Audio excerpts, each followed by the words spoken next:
जय हिंद दोस्तों स्वागत है हमारे चैनल विद्या स्टडी क्लासेस में। आज की इस वीडियो में हम सॉल्व करने वाले हैं कक्षा 9 की जो है विज्ञान का वार्षिक परीक्षा का 2025 के लिए मॉडल पेपर। ठीक है ना। तो इसको हम लोग सॉल्व करेंगे। आप लोग ये वीडियो को पूरा देखिएगा, आपके एग्ज़ाम के लिए बहुत ही महत्वपूर्ण होने वाली है। तो यहाँ पास आप लोग यहाँ पास निर्देश पढ़ सकते हैं। यहाँ पास अपना नाम डालिए, यहाँ पास अनुक्रमांक ये है AIX विज्ञान कोड का विज्ञान है। पूर्णांक 70 अंश का होने वाला है। समय आपको 3 घंटे 15 मिनट ठीक मिलेंगे। ठीक है ना। प्रारंभ के 15 मिनट परीक्षार्थियों को प्रश्न पत्र पढ़ने के लिए निर्धारित हैं। सभी प्रश्न अनिवार्य हैं। प्रश्नों के अंक उनके सामने दिए गए हैं। प्रश्न पत्र 2 खंडों आ तथा बा में विभाजित हैं और प्रत्येक खंड 3 खंडों का खा तथा गा में विभाजित, क्योंकि इसमें फिजिक्स बायो केमिस्ट्री तीनों चीज़ें हैं, इसलिए ये 3 उपखंड हैं। इसके खंड के भी उपखंड है। खंड आ में 20 प्रश्न बहुकल्पी हैं जिनके उत्तर OMR शीट पर देने हैं। खंड बा में वर्णनात्मक प्रश्न है जिनको उत्तर पुस्तिका में हल करना है। यहाँ पास हमारा पहला नंबर प्रश्न है बहुकल्पी में, निम्न में से सबसे ज़्यादा संपीड़ितता किसमें होती है। तो संपीड़ितता का मतलब क्या होता है कि जैसे कि अपने भाषा में समझे तो किसी वस्तु को दबाने पर वो कितना दबती है। ठोस को दबाएंगे, जैसे ईंट है, ईंट को दबाएंगे वो दबेगा नहीं दबेगा। ठीक है ना। तो इसमें संपीड़ितता कम होती है। द्रव में संपीड़ितता होती है पर कम होती, वो हल्का सा होती है, बस ज़्यादा नहीं होती उसमें भी। ठीक है ना। छोटे छोटे जो छिद्र होते हैं द्रव में वही हल्का सा संपीड़ितता होती है। गैस में संपीड़ितता सबसे अधिक होती है। यही ऑप्शन आपका सही हो जाएगा। जैसे कि हवा वाला पाइप है, उसको आप इस तरह ठेलिएगा तो पूरा अंदर तक घुसता चला जाएगा। ठीक है ना, क्योंकि गैस में संपीड़ितता अधिक होती है। ठीक है ना। ऑप्शन नंबर सी सही हो जाएगा। ठीक है ना। फिर यहाँ पास दूसरा नंबर प्रश्न है, डाई एथिल ईथर एसीटोन तथा एन ब्यूटिल एल्कोहल के क्वथनांक क्रमशः 35 डिग्री सेल्सियस, 56 डिग्री सेल्सियस तथा 118 डिग्री सेल्सियस हैं। निम्नलिखित में से कौन से क्वथनांक का केल्विन का माप क्रम में सही निरूपण होगा। तो इसको हम लोग पहले सॉल्व करेंगे।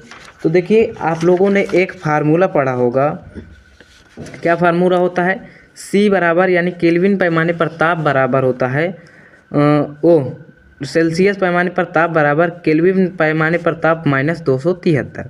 ठीक है ना। तो इसी फार्मूला से हम लोग इसको सॉल्व करेंगे। यहाँ पास कितना 35 डिग्री सेल्सियस दिया है, तो यहाँ पास सेल्सियस यानी कि 35 लिख देंगे। केल्विन हमें निकालना माइनस का 273 हो जाएगा। ठीक है ना। ये माइनस का है तो इधर आएगा प्लस से हो जाएगा, तो ये क्या हो जाएगा 35 + 273 बराबर में क्या आपका रहेगा K। ठीक है ना। तो क्या हो जाएगा 5 3 हो जाएगा 8, 7 3 हो जाएगा 10, 2 1 हो जाएगा 3, 308। ठीक है ना। ये एक मान तो ये 308 केल्विन आ गया। ठीक है ना। अब यहाँ पास 56 डिग्री सेल्सियस दिए गए हैं, तो इसको सॉल्व करेंगे। तो देखिए यही फार्मूला लगाएंगे, C बराबर K -273। ठीक है ना। सेल्सियस कितना दिया है 56 डिग्री, तो 56 K -273 हो जाएगा। ठीक है ना। तो ये माइनस का 273 इधर आएगा तो प्लस का 273 हो जाएगा, तो 56 + 273 हो जाएगा बराबर में आपका हो जाएगा केल्विन।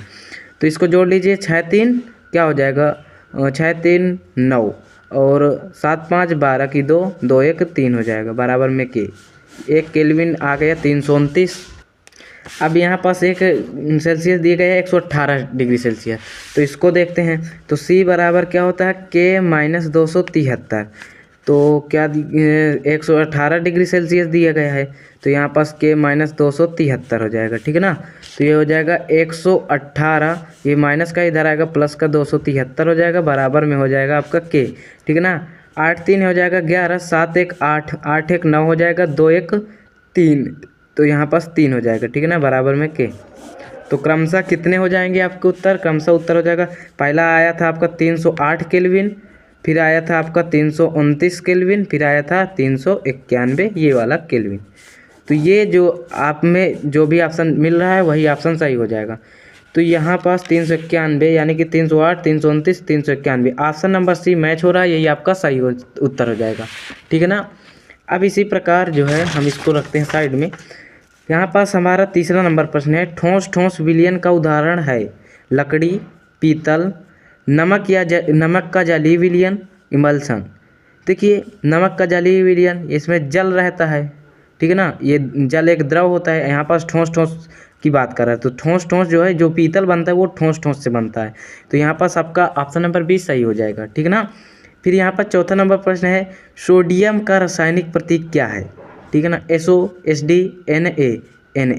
देखिए Na है, इसमें कंफ्यूज नहीं होना है, ये A होगा या ये Na होगा।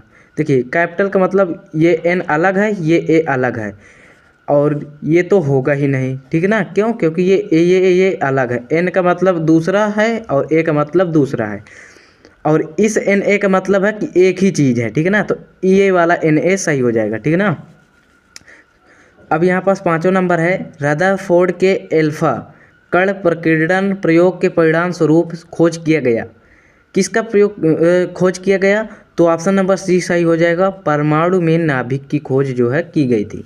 फिर यहाँ पर छठा नंबर प्रश्न है, Na का परमाणु द्रव्यमान 23, परमाणु क्रमांक 11, ठीक है ना। और तो उसके परमाणु में न्यूट्रॉन होंगे, तो 23 में से 11 घटा दीजिए, तो 23 में से 11 घटाएंगे तो क्या आ जाएगा 12, यानी कि ऑप्शन नंबर B हमारा सही हो जाएगा, यानी कि न्यूट्रॉन कितने होंगे 12, ठीक है ना। अब हम लोग देखते हैं आगे। तो यहाँ पास सातवां नंबर प्रश्न है, माइटोकॉन्ड्रिया में ऊर्जा किस रूप में बनती है, ATP, मंड, एंजाइम या DNA। तो इसका सही उत्तर हो जाएगा ATP, ठीक है ना। फिर क्या है आठवां नंबर प्रश्न, केंद्रक की खोज करने वाले वैज्ञानिक हैं, केंद्रक की खोज करने वाले वैज्ञानिक कौन है, आल्टमैन, रॉबर्ट ब्राउन या मूलर या सिंगर। तो केंद्रक की खोज किसने की थी, रॉबर्ट ब्राउन ने, ठीक है ना।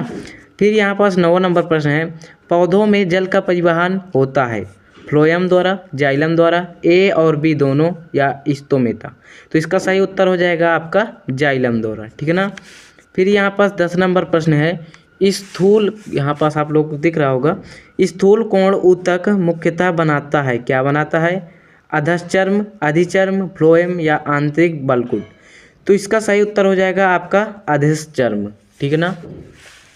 यहाँ पास आगे हम लोग देखते हैं 11 नंबर प्रश्न, जड़ व तने के अग्र भाग पर उपस्थित ऊतक होता है, जड़ व तने के ऊपर वाला जो भाग में जो उपस्थित ऊतक होता है उसे हम कहते हैं विभाजोत ऊतक, ठीक है ना। तो यहाँ पास यही ऑप्शन सही हो जाएगा। फिर 12 नंबर प्रश्न है हमारा, क्या कह रहा है, किसी गतिमान कण का मंदन 5 मीटर सेकंड इनवर्स है, इस कण का त्वरण होगा। तो बंदर की बात कर रहा है, तो ये जो है माइनस में हो जाएगा, तो ऑप्शन नंबर C सही हो जाएगा, माइनस का 5 मीटर प्रति सेकंड इनवर्स, ठीक है ना, मीटर सेकंड इनवर्स, प्रति नहीं रहेगा। फिर 13 नंबर प्रश्न क्या है, यदि वस्तु का द्रव्यमान m, वेग v व त्वरण a है और लगने वाला बल F है, तो F बराबर क्या होगा, ठीक है ना। तो देखिए F बराबर क्या हो जाएगा, F बराबर होता है m गुण v, ऑप्शन नंबर B आपका सही हो जाएगा, ठीक है ना। फिर यहाँ पास जो है 14 नंबर प्रश्न है, 1 किलोग्राम द्रव्यमान की वस्तु का भार होगा। तो 1 किलोग्राम वस्तु का भार जो है 9.8 न्यूटन होता है, N का मतलब न्यूटन, यही ऑप्शन आपका सही हो जाएगा। फिर यहाँ पास 15 नंबर प्रश्न है, पृथ्वी जिस बल से किसी वस्तु को अपने केंद्र की ओर खींचती है कहलाता है, ठीक है ना। क्या कहलाता है, पृथ्वी जिस बल से अपने किसी वस्तु को अपने केंद्र की ओर खींचती है वो होता है भार, ठीक है ना, भार कहलाता है। फिर यहाँ पर 16 नंबर प्रश्न है, एक पिंड h ऊंचाई से गिर रहा है, h/2 ऊंचाई से गिरने के पश्चात इसमें होगी केवल स्थितिज ऊर्जा, केवल गतिज ऊर्जा, आधी स्थितिज ऊर्जा और आधी गतिज ऊर्जा, अधिक स्थितिज ऊर्जा और आधी गतिज ऊर्जा। तो इसका ऑप्शन नंबर C सही हो जाएगा, आधी स्थितिज ऊर्जा और आधी गतिज ऊर्जा, ठीक है ना। फिर यहाँ पास हमारा 17 नंबर प्रश्न है, 1 kW का मतलब होता है किलोवाट, 1 किलोवाट बराबर होता है 1.34 हॉर्स पावर, 746 हॉर्स पावर या 16 हॉर्स पावर या इनमें से कोई नहीं। तो 1 किलोवाट में 746 हॉर्स पावर होता है, ठीक है ना। फिर यहाँ पर हॉर्स पावर का मतलब है कि जो है 746 घोड़ों के इतना दम, ठीक है ना, अपने भाषा में समझ सकते हैं। 18 नंबर प्रश्न है, पानी में पत्थर डालने पर पानी की सतह पर उत्पन्न तरंगे होती हैं, कैसी होती हैं, केवल अनुदैर्ध्य, अनुप्रस्थ व अनुदैर्ध्य दोनों, केवल अनुप्रस्थ या उपयुक्त में से कोई नहीं। तो इसका सही ऑप्शन हो जाएगा केवल अनुप्रस्थ। जब पानी में जो कोई पत्थर डाला जाता है तो उसमें अनुप्रस्थ तरंगे होती हैं, ठीक है ना। फिर यहाँ पास हमारा 19 नंबर प्रश्न है, 20 के HZ यानी कि हर्ट्ज से अधिक आवृत्ति की ध्वनि क्या कहलाती है? तो पराध्वनि, सुपरसोनिक या अवश्रव्य ध्वनि या उपयुक्त में से कोई नहीं। तो इसका सही उत्तर हो जाएगा ऑप्शन नंबर सी, अवश्रव्य ध्वनि। ठीक है ना। फिर यहाँ पास हमारा 20 नंबर प्रश्न है, दुग्ध उत्पादन में अपार वृद्धि कहलाती है? श्वेत क्रांति, हरित क्रांति, नील क्रांति, इनमें से कोई नहीं। तो इसका ऑप्शन नंबर ए सही हो जाएगा, श्वेत क्रांति। ठीक है ना। फिर यहाँ पास हम लोग खंड बा में आ जाते हैं। हमारे 20 बहुकल्पी प्रश्न कंप्लीट होते हैं। और आप लोग जब एग्ज़ाम देने जाएंगे तो इसमें से कुछ न कुछ प्रश्न तो ज़रूर ही फंसेंगे, ये मैं आपको ज़रूर बता रहा हूँ। खंड बा वर्णात्मक प्रश्न, इसमें का उपखंड का है। ठीक है ना। यहाँ पास पहला नंबर प्रश्न क्या कह रहा है, गति के तीनों समीकरणों को हल कीजिए। हमें गति के तीनों समीकरणों को हल नहीं, लिखिए है, मतलब लिखना है। ठीक है ना। इसमें का 2 नंबर का है ये। फिर है संवेग परिवर्तन की दर का अर्थ स्पष्ट कीजिए। ठीक है ना, ये 4 नंबर का है। फिर क्या है, गुरुत्वीय त्वरण की परिभाषा दीजिए। और यहाँ पास क्या दिया है, एक पंप की सामर्थ्य 7.5 किलोवाट है, वह प्रति मिनट अधिक से अधिक कितना पानी 25 मीटर ऊपर उठा सकती है। ये 6 नंबर का प्रश्न है। ठीक है ना। तो इन प्रश्नों को आप लोग अपने फेयर कॉपी से देख लेना है, हो सकता है आपके एग्जाम में यही प्रश्न फंस जाएं। ठीक ना। तो यहाँ पास फिर अथवा में है, क्या है, अनुप्रस्थ व अनुदैर्ध्य तरंगों में अंतर स्पष्ट कीजिए। आप चौथा करिए या ये वाला करिए, ये दोनों 6-6 नंबर के हैं, इन दोनों में से एक करना है आपको। ठीक है ना। फिर आपका उपखंड खा आता है। क्या कह रहा है 5वां नंबर, क्वथन और वाष्पीकरण पर 2 अंतर लिखिए। क्वथन और वाष्पीकरण पर 2 अंतर लिखिए। या यहाँ पास 6वां नंबर प्रश्न है, कोलाइडी विलयन की परिभाषा उदाहरण सहित स्पष्ट कीजिए। फिर है डाल्टन के परमाणु सिद्धांत को स्पष्ट कीजिए। ये भी 6 नंबर का होने वाला है। या आपको ये नहीं आ रहा तो अथवा में आप लिख सकते हैं, रदरफोर्ड के मॉडल की प्रमुख कमियां क्या थी। ठीक है ना, इसको लिख सकते हैं। फिर उपखंड आपका गा आ जाता है, ये बायो है।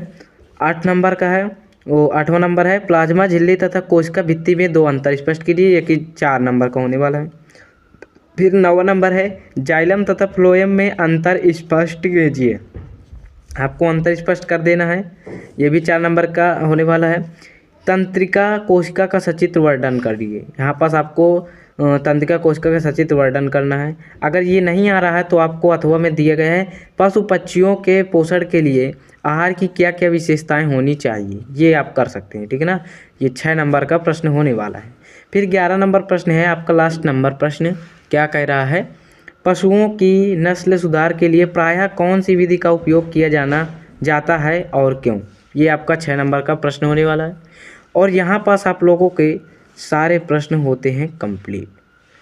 तो मेरे प्यारे भाइयों, आप लोग ये पूरा पेपर को सॉल्व कर चुके हैं। तो जब भी आप लोगों के पेपर हो जाएं तो आप लोग अपना पेपर हमें सेंड कर सकते हैं।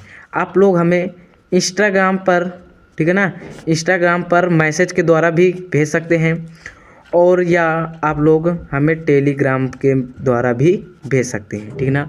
तो मैं आप लोगों को जो है ज़्यादा कुछ नहीं, आपको बस मैं अपना जो है जो पेपर होते रहें आप लोग भेजते रहिए, मैं उनको सॉल्व करा दूंगा। ठीक है ना। तो अगर आप लोगों ने विद्या स्टडी क्लासेस को नहीं किया सब्सक्राइब तो कर लीजिए सब्सक्राइब, क्योंकि यहाँ पास आप लोगों को पेपर मिलते रहते हैं और क्लास 9th एंड 10th की प्रिपरेशन मिलती रहती है। तो मिलते हैं नेक्स्ट वीडियो में, तब तक के लिए जय हिंद जय भारत।